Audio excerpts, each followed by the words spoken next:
Sa video na 'to, i-share ko lang ang kaganapan ng last contract ko sa barkong Dali. Magko-crew change kami sa Nador, Morocco. Bale 2 connecting flight ang madadaanan namin. Mula Manila papuntang Doha, Qatar, tapos Doha, Qatar papuntang Casablanca, Morocco, tapos Casablanca, Morocco papuntang Nador, Morocco naman.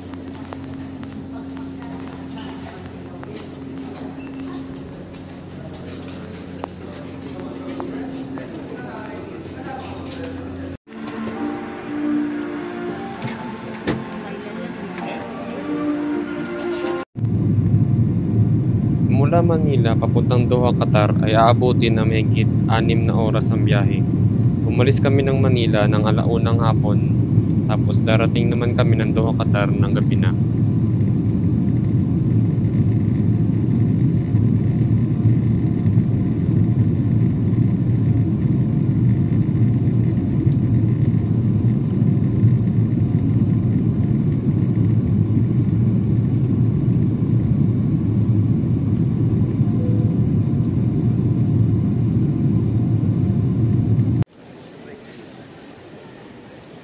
Kalapag lang namin sa Doha International Airport, papunta na kami ngayon sa susunod naming eroplano na papuntang Casablanca, Morocco na aabutin ng mahigit 4 na oras na biyahe.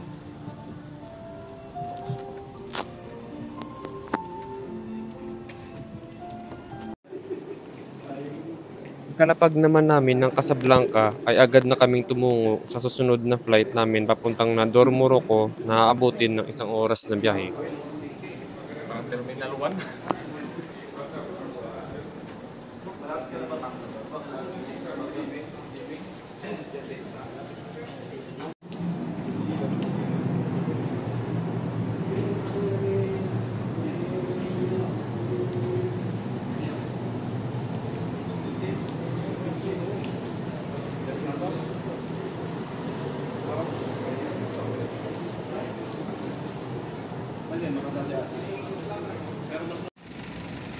First time ko talaga na makasakay sa ganitong kaliit na eroplano na di propeller pa.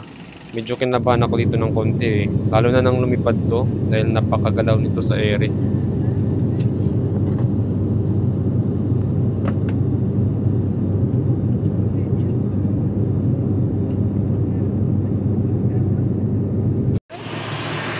Lakad Gaming! Malapit dito. Di uso bus. Lakad talaga dito.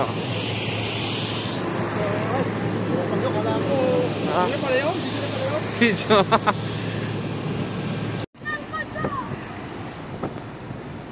Kalipas ang 1 oras na biyahe sa ere, babiyahe naman kami sakay ng shuttle bus papuntang customs para i-check ang bagahe namin at maklear kami sa kanila.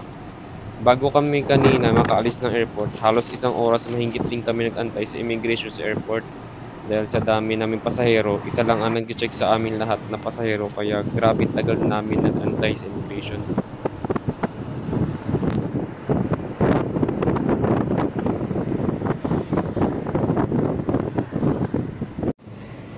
Makalipas ang 2 oras, nakarating na din kami sa barko namin.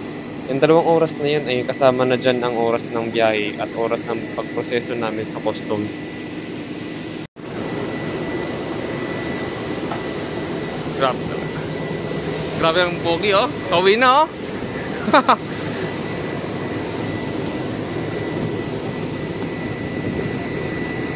Grabe.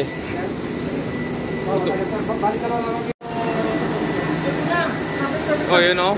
Grabe talaga oh. Grabe, alikabok. Grabe. Ito, locker room. Locker room na yung maestro. Kay maestro. Maestro yan, tababa ng hospital. Ito, hospital. Tapos, baka ito rin, aircon room. Aircon room dito. Yan, dito laundry. May dito sampayan. Dito. Ah, okay dito. Yung kumot na brown na yan, galing doon yan sa akin yan. Kasi hindi ko dinaon niya. Okay. Ay, ito, tribor. Oo. Tapos yung ano mo. Ito soapip, di pa dito. Soapip room. Soapip room. Bali yung ano mo dito, met, yung abandon ship, dito ka sa Estribor. Estribor. Ang HQ? Ang HQ mo, HQ natin doon sa may Gangwit, pabor. Gangwit pa ang HQ. HQ. Pero yung Ascover. Ascover 1. 1. Ito lang talaga. Ascover 1 at Ascover 2. Pero ang ginagawa, kung pagka kong inutusan, ang ginagamit ko, dos. Kasi parang nag-i-interact to eh. Sa dos ako gumagamit palagi. Okay. Ang paggamit dito, isa lang palagi na Ascover. Isa lang, hindi pwede sabay. Dati, nung dumating kami, sinasabay namin dalawang power. Oo. Ngayon, ayaw nila. Isa lang daw kasi kaya malakas ang pressure po.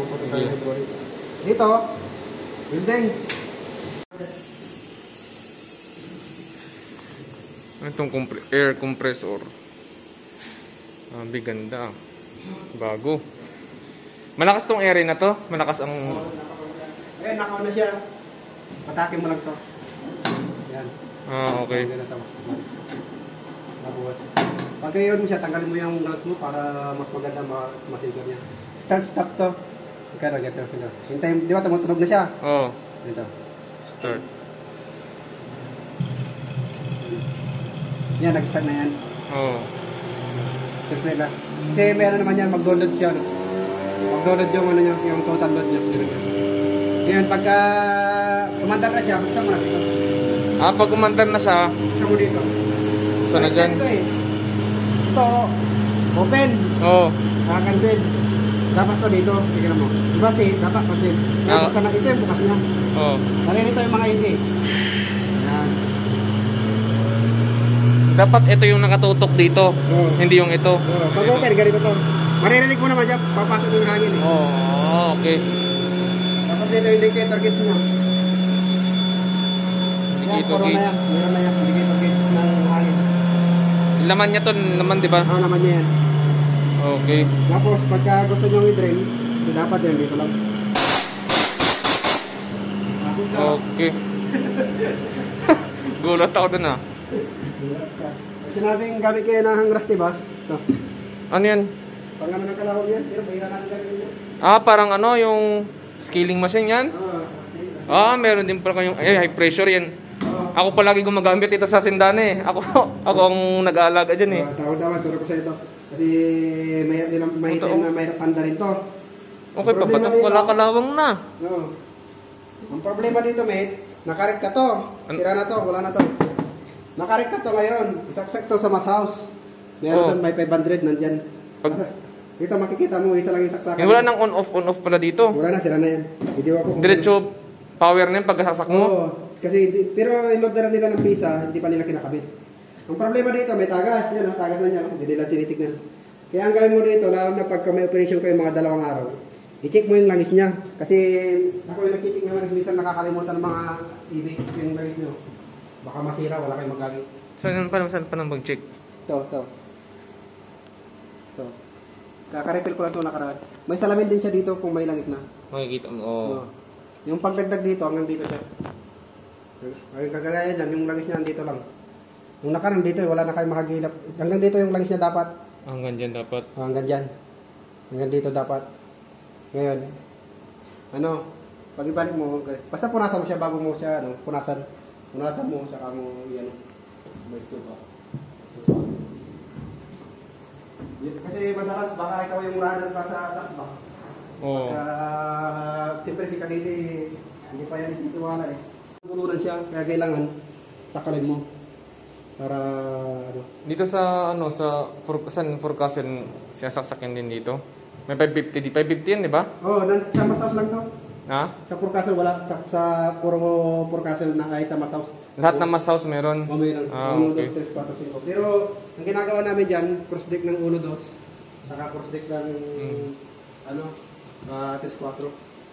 Para dalawang lang. Tapos na kagad. Oo. So, importante pala. Pag sinabing tama tayo ng korpik o papel, yung indicator niya, Oo. ngayon, sarado. Nasa pula siya, sarado. Sarado. Press up ng WBT1 starboard. Ito mauna.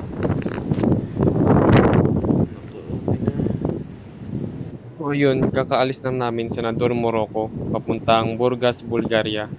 At ito ang unang job order ko pagkabitaw, ang mag-press up ng mga ballast tanks.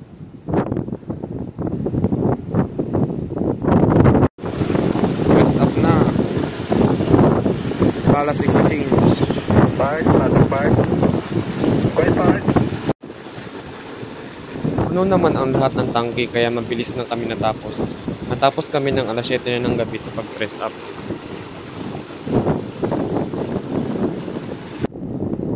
Sa oras na to ay ako ang nagtitimon sa bridge papasok sa channeling ng Istanbul, Turkey.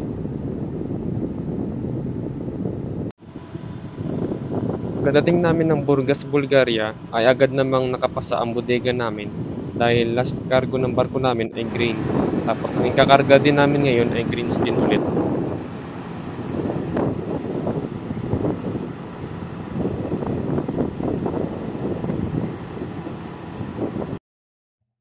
Sa oras na to ay magka-transit kami sa Panama Canal galing ng Atlantic Ocean tatawid patungong Pacific Ocean tapos magbabunkering din kami sa Panama City.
Ito naman ang trabaho kung saan umaakyat kami ng crane para grasahan ang mga kable nito.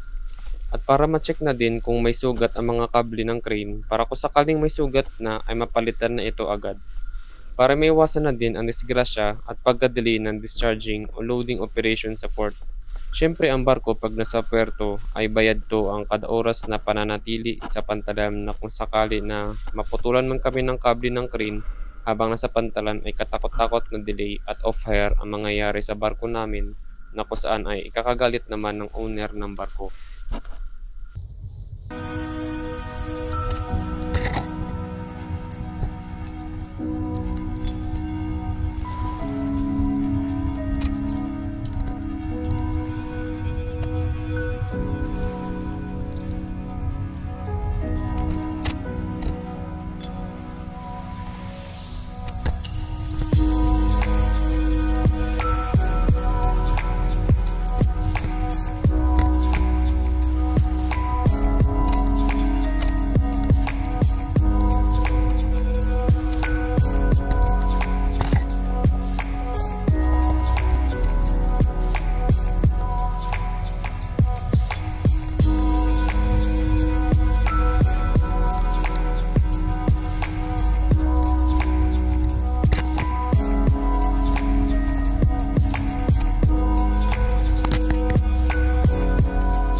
Hindi ko makakalimutan ang experience ko na halos mahigit isang buwan kaming na-off-hire sa Norway dahil hindi makapasa-pasa ang bodega namin sa ultrasonic test.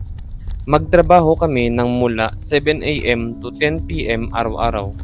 Nagpalit ng rubber packing at kung ano-ano pa. Pero bigo pa din kami makapasa. Dinagdagan pa ng napakalamig na temperatura dito na umaabot na ng negative 10 degrees Celsius. Napagdesisyonan na ng owner na lumipat kami ng loading port doon sa US at buti doon ay pasado naman ang bodega namin sa ultrasonic sound test. At ang pinaka-worst na experience ko ay dito yung bumiyahe kami ng America to Japan. Na isang buwan ang biyahe tapos pagdating ng Japan ay nag-drifting kami ng 2 buwan. Water discipline at food discipline na kami sa mga oras na to. Pero hindi naman ito kagustuhan ng owner o charterer o namin. Nag-drifting kami ng 2 buwan dahil ang pantalan na dadaungan namin ay nasunog. Tapos nun, nang nakapag-diskarga na kami sa Japan, ay diretso naman kami ng China para mag-dry dock ng 1 buwan. Pagkatapos ng dry dock, nag-loading pa kami sa South Korea at discharging balik ng Japan. At doon na kami umuwi sa Japan. 8 buwan lang ang inabot ng kontrata namin dahil nag-take over kami ng barko. Napalitan na kami ng full crew Vietnamese kaya maaga natapos ang kontrata namin. Hanggang dito na lang ang mga naging karanasan ko ng last kontra ko. Maraming salamat sa panonood ng video ko at naway paki-like na lang po ng video ko at mag-subscribe na lang po. Salamat po!